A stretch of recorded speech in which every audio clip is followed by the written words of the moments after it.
It is my pleasure to welcome our speaker for the day, Kelly Bremner. Many of you know Kelly, but as an introduction, Kelly is a local mom and artist living in Emory, Virginia. She chairs the theater department at Emory and Henry College and also helps head up the Women and Gender Studies. Kelly says, however, her most important work is that she does with her daughters, Lottie and Twyla, and her stepdaughter, Ruth. And Kelly will tell us a story, a talk about how to find a manatee. We're interested, Kelly. Thank you for being here. Thank you for taking time out of your busy schedule. We appreciate you. It's my pleasure to be here. Thank you so much for inviting me. I am delighted actually to do this today. Was exactly what I needed at the end. Friday was our last week of classes at Emory and Henry, and this gave me a wonderful excuse to not be grading, which I think my heart needed more to do this than it did to be grading. My students will be fine. So just to get started, before I give the talk I'm supposed to give, and I have the talk I'm supposed to give, I do want to offer another thought just to get us started, which is to invite us all to take a minute and stand in our spaces, mine, which is a privileged space, and ask us to consider what happened on Friday with the acquittal of Kyle Rittenhouse on all counts, and the trial likely to come to a verdict this week on the murder of Ahmaud Arbery. I just think it's important for us to be taking time to reflect on a justice system which is failing so many while benefiting a very particular demographic.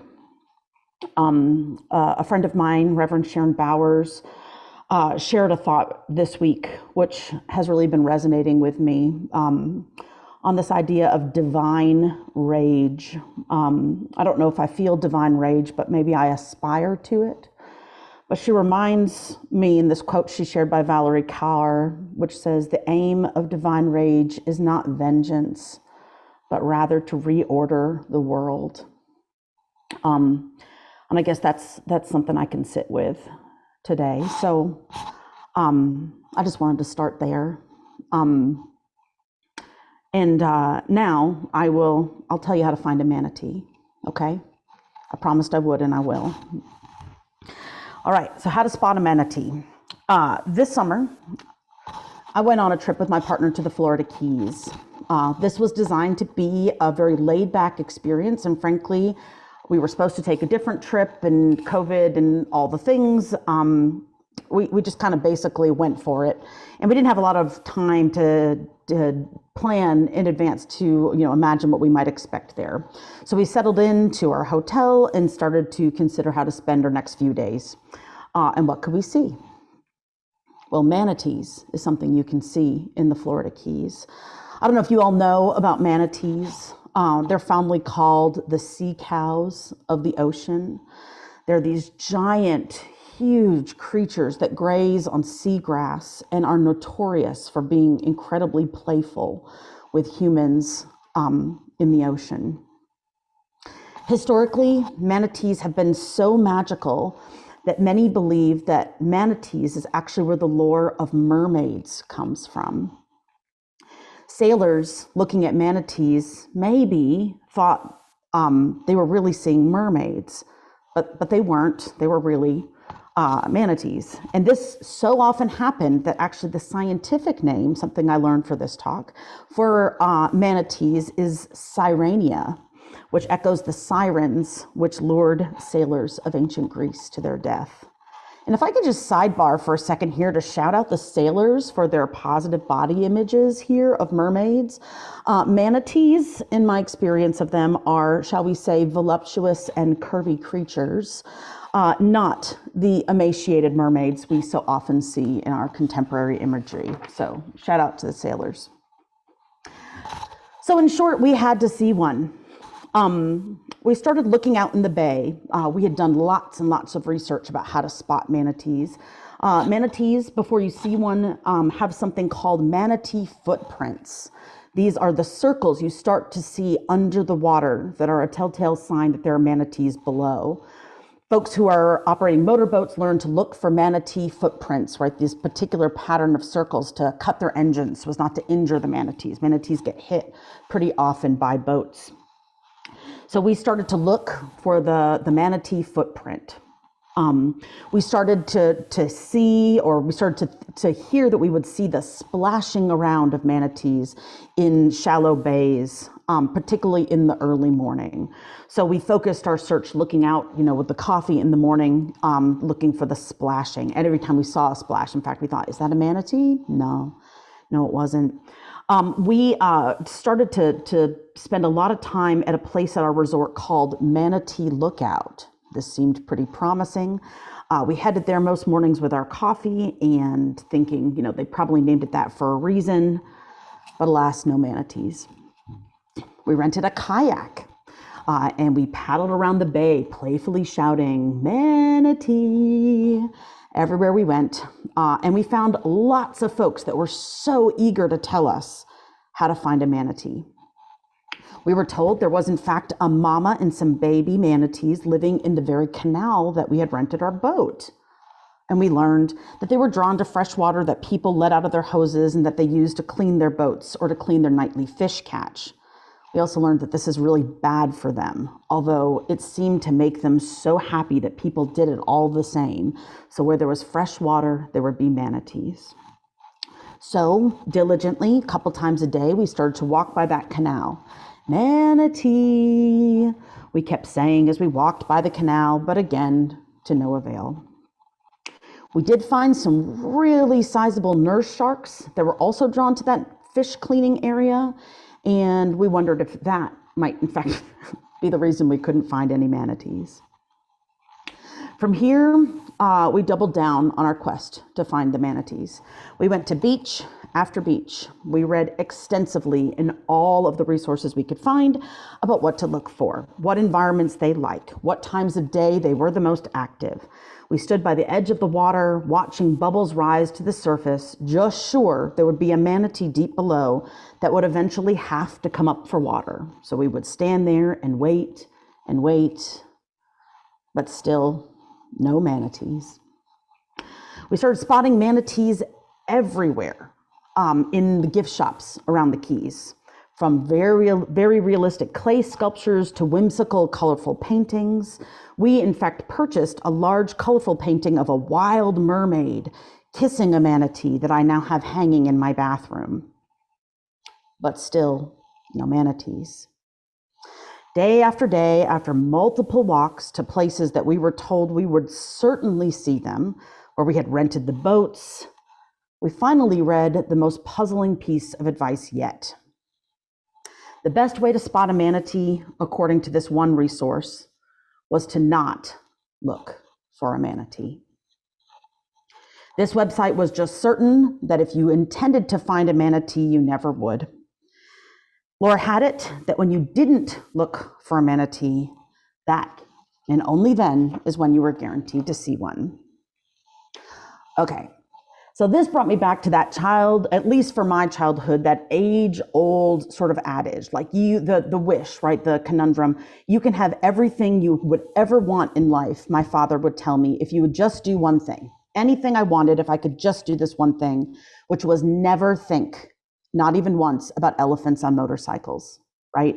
And as soon as my father would tell me not to think of elephants on motorcycles, of course, that's all I could think of, and thus my wish never came true.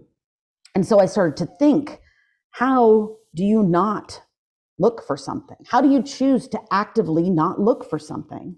Well, West and I decided to diligently not look for manatees.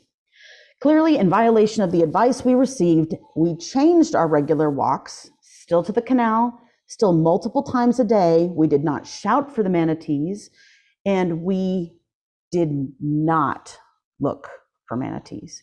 We tried to play very coy. We would look away from the water on purpose, right? Only to try to snap our heads to see if we could catch one out of the corner of our eyes. But it still didn't work, all to no avail. And I bet you can imagine how this story is going to end. Of course, on our last night there, we went down to this canal. Maybe we were kind of looking for manatees, but at this point, if I'm really being honest, not really. We headed down to find that spot where we had seen those nurse sharks, but they weren't there. And it was right about the time where the most amazing sunset was hitting every night. And we realized from where we were on the edge of the canal that if we just crossed over to the other side, that we would be able to see the actual sun setting into the other side of the Keys. And so we walked further out on that canal to get the absolute best angle that we could on that sunset. And we took a moment breathing in the incredible beauty of this place, all of the colors, the palm trees, the warm weather, and the stolen moments away from our rich and busy lives of being professionals, of being parents. And while I cannot vouch for where West's mind was, I can 100% vouch I was truly in that moment not looking for a manatee. And then there they were. Of course, right? They had come to the same spot that we had returned to time after time, right where we had seen those nurse sharks. And they were playing by a boat, right where a fisherman was hosing off his boat, just as we had been told that they would. Look, I said to West, and they went to get a closer look, but I chose to stay back on the other side of the canal to take the three of them in, Mother Manatee and her baby manatee, that we had truly not been looking for, and West getting their one wish for the trip and seeing it come true. I have thought about this moment thousands of times since it happened. The power of not looking, the freedom to not look, and in a lot of cases, the hard reality that looking for a thing may be the very thing that prevents it from ever being able to come true. We can drive ourselves crazy trying to force a thing to happen, to force the right job, to force the right promotion to come about. We can look desperately for love or comfort, or we can panic when we can't see or plan for the next chapter in our lives. That desire to force life into the mold that we want to see come about can be about as powerful as a siren song, but it could come with similar results. Sometimes these kinds of lessons have become just embedded all over our pop culture mythology, right? I think we all know the rom-com about looking for love only to find out you had it all along, maybe in a close friend or even an enemy. Have any of you ever had that kind of thing happen? Moments where you can't see what's right in front of your face, like you're looking for someone to love you and you don't notice all the people who already do, or you're looking for a better job and you don't notice all of the things you like about your current one. When you're so intent on finding a certain thing in a certain place that you can be blinded to what's right in front of you. This manatee stuff, though, this was next level.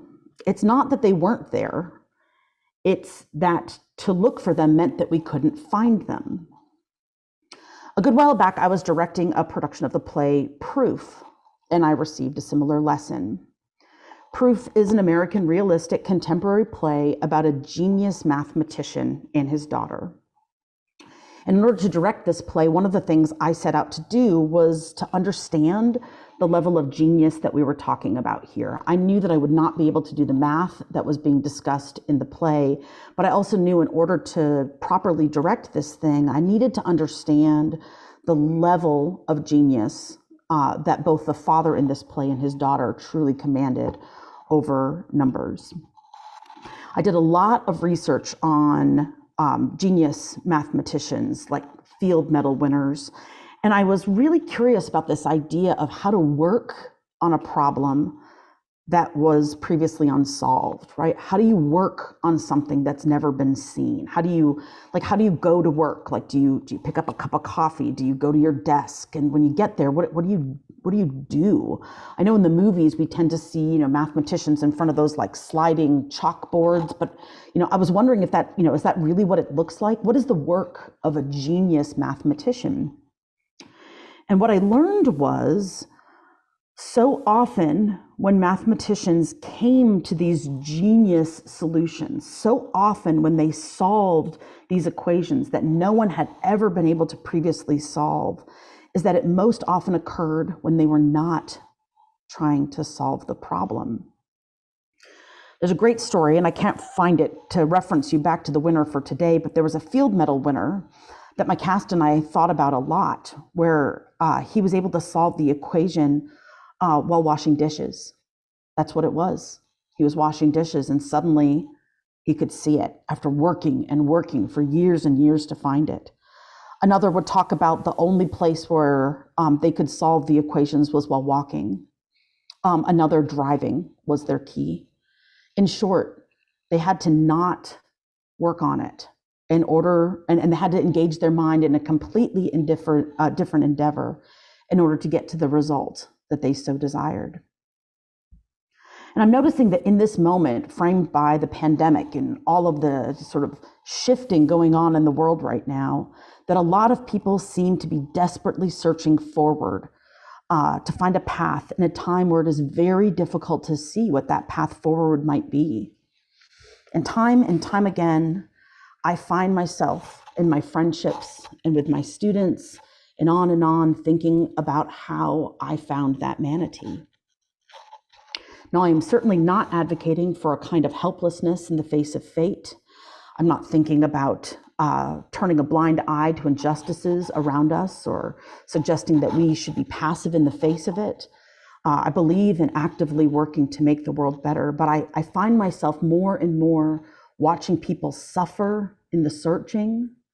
I find myself watching people thrashing about in the quest itself, which makes me wonder if the lesson of the manatees has more to do with letting go of the struggle and engaging and indulging in the path itself as complete and whole in and of itself. The way, in fact, to find the magic of life itself, to the good stuff. I find myself more than ever encouraging students to worry less about a specific goal, but to focus more on developing their craft or to lean into the places of their life where they're finding joy as the work. That's the work itself. That joy is the path to career readiness. So as I wrap this up, I'd like to invite you to join me in not looking for manatees, maybe especially this weekend and this week as we turn our hearts towards the intention of gratitude and giving thanks. I invite you, and I'll remind myself of this too, I promise, maybe to let this week be that simple. Rather than seeking to force a beautiful Hallmark Martha Stewart moment to occur, maybe instead, let's enjoy simply traveling through this week, the journey itself through this week and through the day itself as the thing we're grateful for. And maybe then, and maybe only then, will we all get to see our Thanksgiving manatee. Thank you.